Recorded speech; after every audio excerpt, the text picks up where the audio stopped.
ఇక ఇవాళ రాష్ట్రంలో ఎక్కడ చూసినా కూడా ప్రశ్నిస్తే అక్రమ కేసులు, నిలదీస్తే అక్రమ కేసులు, అసలు రాష్ట్రంలో లా అండ్ ఆర్డర్ ఉన్నట్టు ఎక్కడా కూడా కనిపించట్లేదు. ఇదే అంశానికి సంబంధించి మరింత సమాచారం మా ప్రతినిధి రంజిత్ అందిస్తారు. రంజిత్, అసలు ఇవాళ రాష్ట్రంలో లా అండ్ ఆర్డర్ అనేది అసలు ఉందా?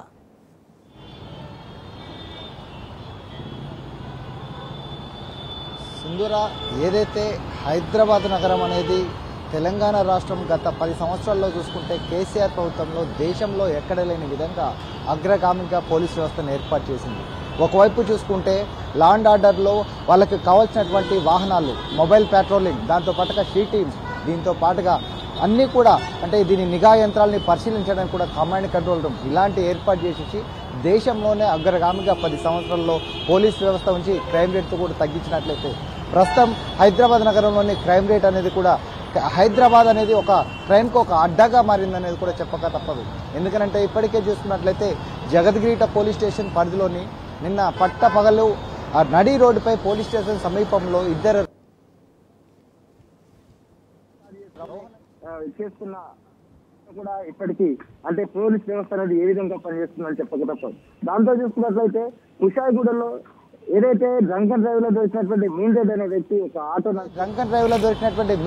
వ్యక్తి ఒక ఆటో నడుపుకునే వ్యక్తి కిరాయికి ఒక వాహనాన్ని తీసుకొచ్చేసి ఆ వాహనాన్ని నడుపుకునే వ్యక్తిని దానికి సమీపంలోనే డ్రంక్ అండ్ డ్రైవ్ ను పెట్టేసి 120% ఒక డ్రంక్ అండ్ డ్రైవ్ లోని వ్యక్తిని పలుమార్లు అతనికి సంబంధించిన పెనాల్టీ వేయడం, దానితో పాటుకు వచ్చేసి వాహనాన్ని సీజ్ చేయడంతో అటు ఓనర్కు చెప్పలేక ఇటు పెనాల్టీ కట్టలేక police station Kushaiguda traffic police station ఎదురుగానే పెట్రోల్ పోసుకొని కూడా ఆత్మహత్య ప్రయత్నం చేశాడు.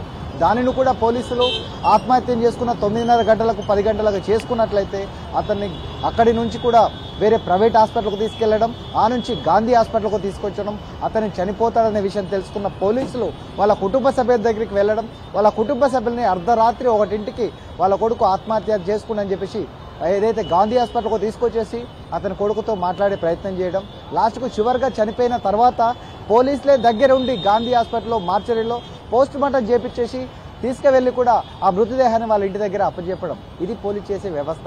ఈ విధంగా చూసుకున్నట్లయితే దీనితో పాటుగా డ్రగ్ రహిత తెలంగాణగా ఏర్పాటు చేద్దామని చెప్పిన ముఖ్యమంత్రి రేవంత్ రెడ్డి అనేది డ్రగ్స్కి అడ్డాగా కూడా తెలంగాణ అనేది అవుతుందని చెప్పక తప్పదు. ఎందుకంటే చుట్టుపక్కల ఉన్నటువంటి కర్ణాటక కావచ్చు, సమీపంలో ఉన్నటువంటి రాష్ట్రాలను కూడా డ్రగ్స్ అన్ని తీసుకొచ్చేసి హైదరాబాద్లోని నడి బొడ్డుకు తీసుకొచ్చి హైదరాబాద్లో ఏటీఎంలో నుంచి తుపాకీతో కాల్చిన ఘటన కావచ్చు, దాంతో పాటుగా డ్రగ్స్ రహిత చేస్తామనే రేవంత్ రెడ్డి పలికిన మాటలు ఏదైతే ఉన్నాయో నార్కోటిక్ పోలీస్ వ్యవస్థ వీళ్ళందరూ కూడా గాడి తప్పిరని చెప్పగలరు. చెర్లపల్లిలోని డ్రగ్స్ తయారీ కేంద్రం అనేది కూడా రాష్ట్రంలో కావచ్చు, దేశంలో ఇతర దేశాలకు కూడా, బంగ్లాదేశ్ లాంటి దేశాలకు కూడా ఇక్కడ నుంచి డ్రగ్స్ సర్వే ఒక అడ్డా కేంద్రాన్ని హైదరాబాద్లోని చెర్లపల్లిలో పెట్టారు. ఆ పారిశ్రామికవేత్తలు నార్కటిక్ పోలీసులు ఎందుకు దానిపైన వచ్చేసి చర్యలు తీసుకోలేకపోయారు? ఎక్కడో ఉన్న మహారాష్ట్ర పోలీసులు వచ్చి హైదరాబాద్లోనే ఉన్న డ్రగ్స్ సంబంధించిన ఏదైతే ముడి సరుకు ఉందో దాదాపు 10,000 కోట్లకు సంబంధించిన ముడి సరుకుని హైదరాబాద్ నుంచి మహారాష్ట్రకు తరలించారు. అంటే హైదరాబాద్ పోలీస్ వ్యవస్థ ఏం చేస్తుంది అంటే దీన్ని ఇంకా చూసుకున్నట్లయితే దానితో పాటుగా నిన్న వికారాబాద్లో ఏదైతే రోడ్లు బాగలేదని వాళ్ళందరూ తాండూరుకు సంబంధించినటువంటి అన్ని పార్టీలకు అతీతంగా అందరూ నాయకులు కావచ్చు, స్థానికంగా ఉన్న ప్రజలు కావచ్చు, వాళ్ళందరూ రోడ్డుపై బైఠాయించేసి రోడ్లు బాగలేకపోవడం వల్ల 20 మంది మృతి చెందాడు. ఈ విధంగా మృతుల సంఖ్య పెరుగుతుంది. రోడ్లు కనీసం నేషనల్ హైవేలు కావచ్చు, స్థానికంగా ఉన్న రాష్ట్రంలోని స్టేట్ హైవే రోడ్లు కావచ్చు, వాటిని కనీసం రోడ్ల మరమ్మతులు లేవు. దానివల్ల వచ్చేసి మరణాల సంఖ్య పెరుగుతుందని చెప్పడంతో వాళ్ళందరూ రోడ్డుపై బైఠాయించి నిరసన వ్యక్తం చేస్తే దాదాపు 25 మంది పైన అక్రమ కేసులు పెట్టడం, ప్రశ్నించేవారు ఎవరైతే ఉన్నారో తప్పు జరుగుతుంది, ప్రభుత్వం తప్పు జరుగుతుందని ప్రశ్నించేవారు ఎవరైతే ఉన్నారో వాళ్ళపైన కేసులు పెట్టడం, దానిపైన వచ్చేసి ఈ విధంగా పోలీస్ వ్యవస్థ ఉందని కూడా స్థానికంగా ప్రజలు కూడా వాపోతున్న పరిస్థితి. దీంతో పాటు చూసుకున్నట్లయితే రాష్ట్రంలో ఏదైతే మంత్రులు ఉన్నారో, ముఖ్యమంత్రి ఉన్నారో, దాంతోపాటుగా ఎమ్మెల్యేలు ఉన్నారో వాళ్ళందరికీ ఒక బందోబస్తుగా ఒక కాకి చొక్కలను వాడుకుంటున్నారు తప్పితే ప్రజలకున్న రక్షణలో అంటే రక్షించడానికి ప్రజా వ్యవస్థను లా అండ్ ఆర్డర్ను కాపాడంలో, ప్రజలకు సేవ చేయడంలో కూడా పోలీస్ వ్యవస్థని వాడుకోవడంలో వైఫల్యం అయిపోయింది రాష్ట్ర ప్రభుత్వం అని చెప్తున్నారు స్థానికంగా ఉన్న ప్రజలు.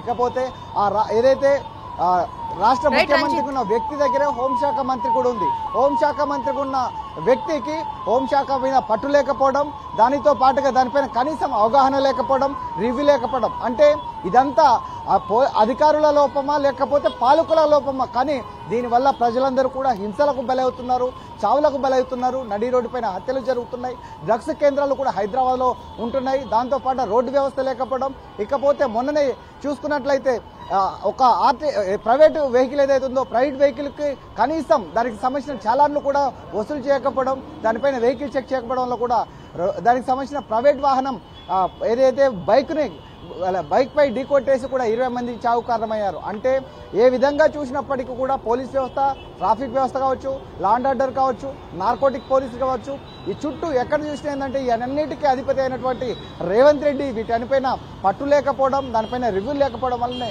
ఇవన్నీ తప్పిదాలు జరుగుతున్నాయి. కాబట్టి ఇకనైనా ఏదైతే పాలకులు ఉన్నారో, దానికి అధికారులు ఉన్నారో వాళ్ళందరికీ ఒక రివ్యూ సమావేశం చేసి వాళ్ళతో పాటుగా ఒక అవగాహన కార్యక్రమాలు వచ్చే విధంగా కూడా ప్రజలకి ఏ విధంగా హెల్ప్ చేయాలి, 10 ఏదైతే ఎమర్జెన్సీ సంబంధించిన 100 డయల్ చేసినట్లయితే పోలీసు రావాల్సిన దాంట్లో ఈ విధంగా డ్రగ్స్ సంబంధించిన వాళ్ళ